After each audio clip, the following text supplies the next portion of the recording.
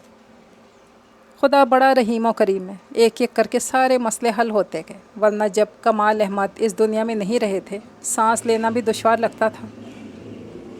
واقعی وقت اگر نامہربان ہوتا ہے تو مہربان بھی تو ہو جاتا ہے، انہوں نے کروٹ بدلتے ہوئے سوچا تھا، مگر یہ خیال ان کے ذہن کے کسی گوشے میں بھی نہیں تھا کہ مہربان کو نامہربان ہونے میں کون سا وقت لگتا ہے۔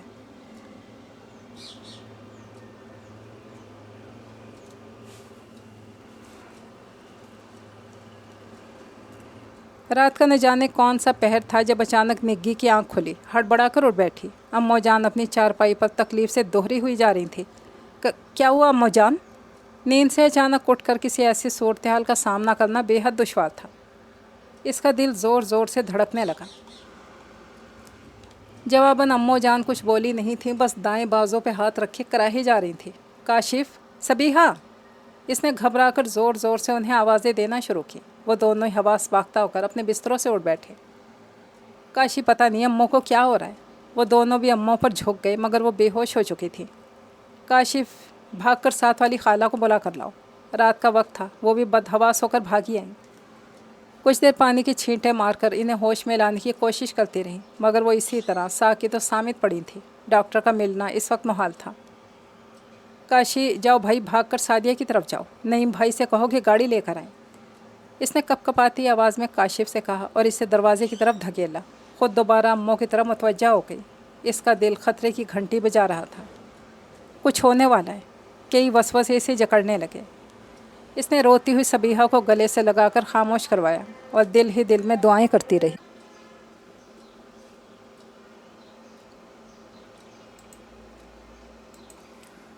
سعدیہ بھی نعیم کے ساتھ ہی چلی آئی تھی۔ امو جان کو گاڑی کی پچھلی سیٹ پر لٹایا، نگی اور پڑوسن خالہ ساتھ بیٹھ گئیں۔ سعدیہ گھر میں رک گئی اور نعیم کی پرزور ڈانٹ پر کاشف ان دونوں کے پاس گھر میں رک گیا تھا۔ ہاسپٹل کے ٹھنڈے یخ ماحول نے نگی کے ہاتھ پاؤں بھی سرد کر دیے تھے۔ امو کا اندر چیک اپ ہو رہا تھا، خالہ اس کے پاس بیٹھی مسلسل اسے دلاسا دے رہی تھی۔ اور جب نعیم بھائی تھکے تھکے قدم اٹھاتے ڈاکٹر کے کمرے سے نکلے تو اس نے ان کی بات سننے کو سانس تک روک لی تھی۔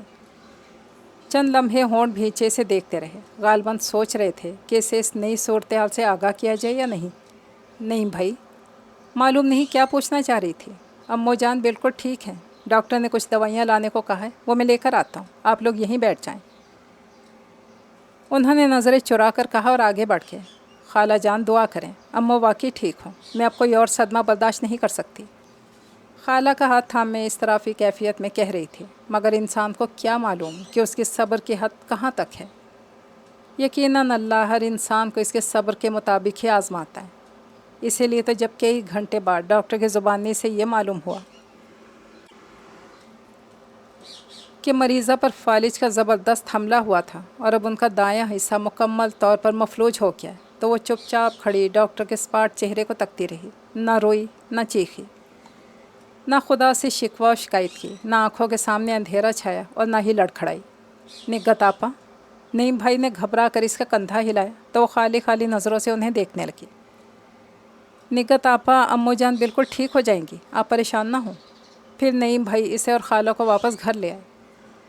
امو جان ابھی ہوش میں نہیں تھیں اور یوں بھی نرس ان کے پاس دیکھ بھال کے لیے موجود تھی۔ وہ گھر میں داخل ہوئی تو کاشف بھاگ کر ان کی طرف آیا، سخت پریشان چہرہ، ماتھے پہ پسینے کے قطرے، آنکھوں میں خوف کی جھلک۔ نگی کے ہونٹوں پر بے اختیار ایک حوصلہ مند مسکراہٹ ابھری۔ وہ کاشف کا ہاتھ پکڑے سعدیہ اور صبیحہ کے پاس چلی آئی۔ نگی آپا، امو جان؟ بے اختیار صبیحہ نے پوچھا تو اس نے بڑے پیار سے اسے اپنے بازوؤں کے حلقے میں سمیٹ لیا۔ امو ٹھیک ہیں، صبح گھر آئیں گی۔ ڈاکٹر ان کا مکمل چیک اپ کرنا چاہتا تھا، اسی لیے ہم لوگ انہیں چھوڑ آئے ہیں۔